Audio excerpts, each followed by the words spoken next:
Hello, and welcome to the first episode of A Show of Helpful Hands. My name is Danielle Schwartz, and I head up Helpful's marketing and communications. On our first episode, I'm happy to introduce our co-founder and CEO, Jenny Gallagher.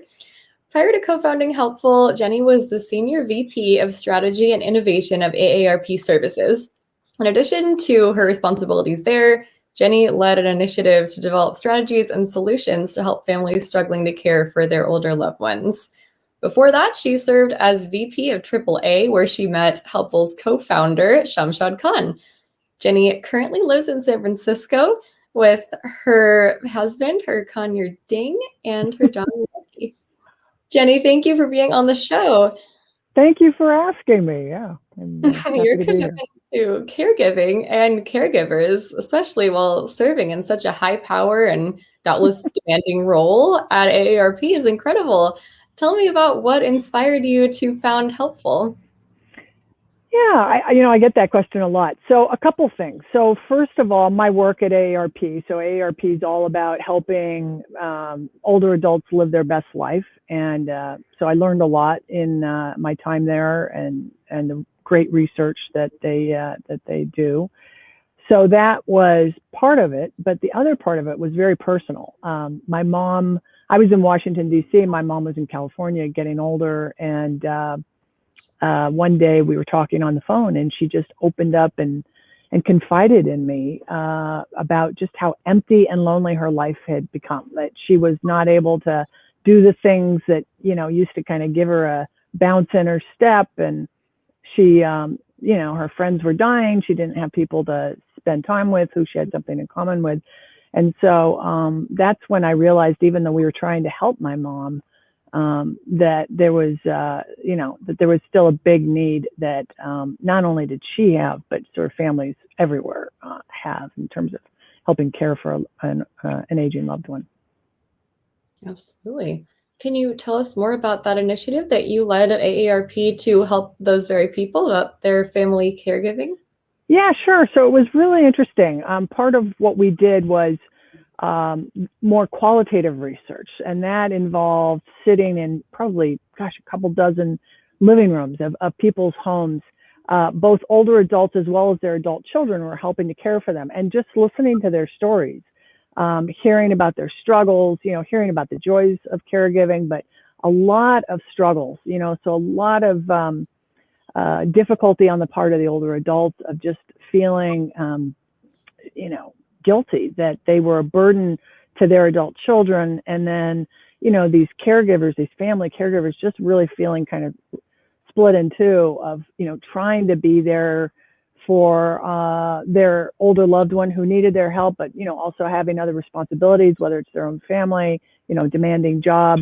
And so it was just, really understanding and hearing just how difficult it is. That was so inspiring, not only to me, but to the whole team, to say, how do we understand and really solve for what's behind that, in a way that allows people to be able to be a loving daughter and not just a taskmaster of getting things done. And it's a complicated, multi-dimensioned challenge that we're all very aware of, that's part of what we're dealing with in our society today.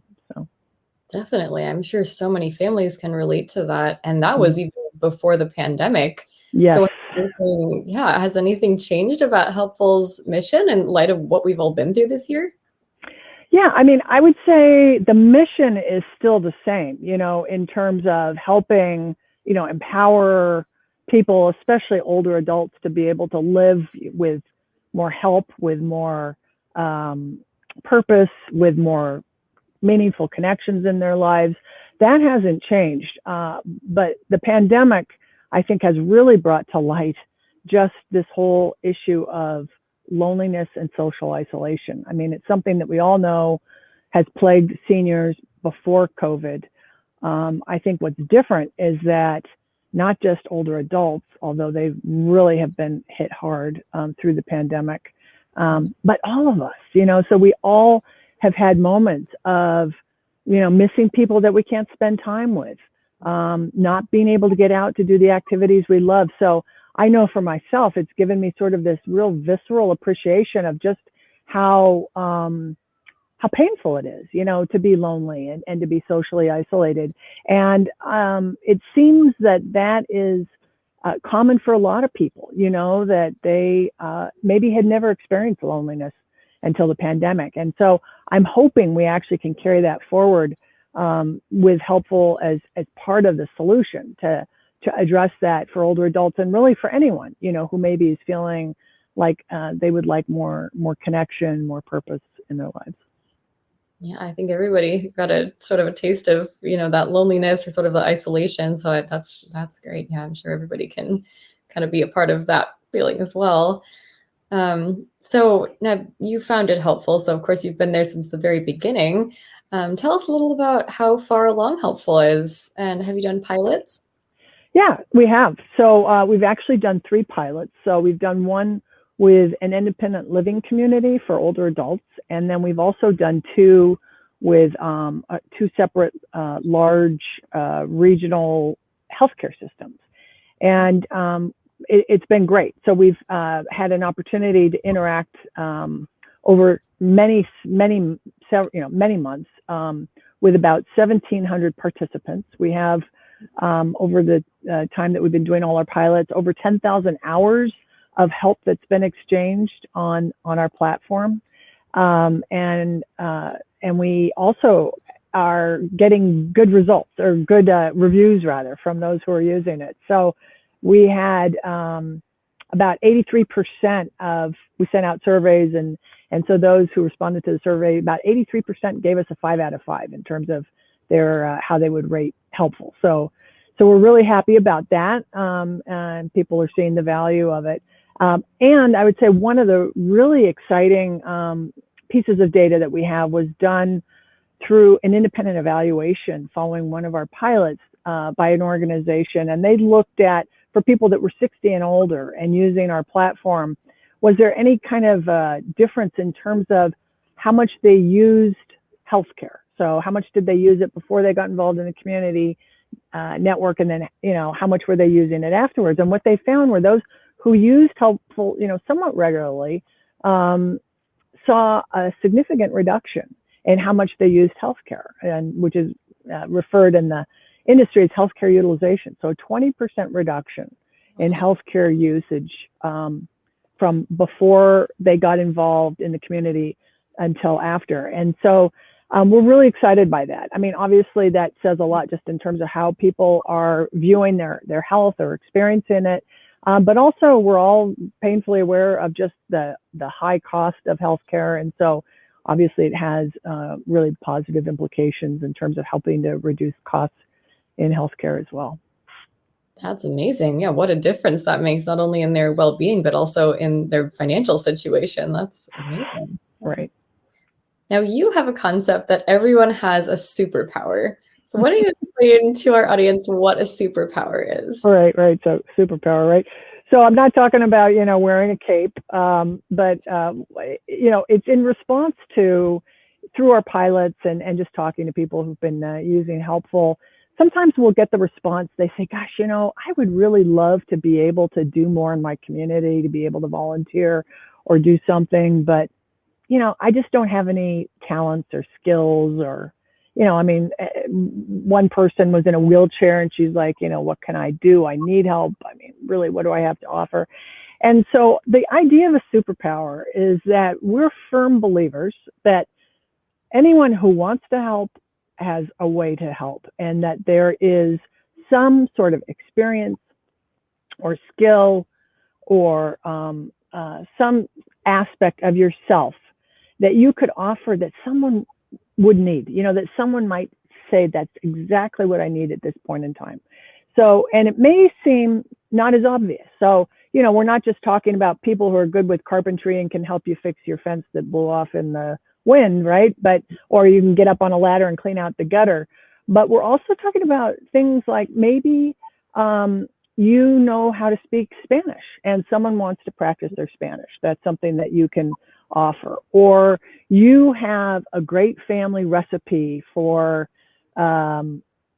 apple pie, and someone has never made an apple pie, and Thanksgiving's coming up, and that's something again that you could share is this recipe that's been handed down. And it even could be as simple as having some life experience. What was it like growing up in the 60s in Berkeley, California, or someone who's a good listener. So my point is that I would just challenge everyone that doesn't think they have a superpower that they do, because the truth is, and again, I think this has really come out with COVID, is that we all need a little help now and then. We all can need help, and we also all have something that we can offer that would be helpful. So that is the idea behind a superpower. That is a lovely concept. My last question for you, Jenny, is what is your superpower? Okay. Well, there are a few. I will share with you one.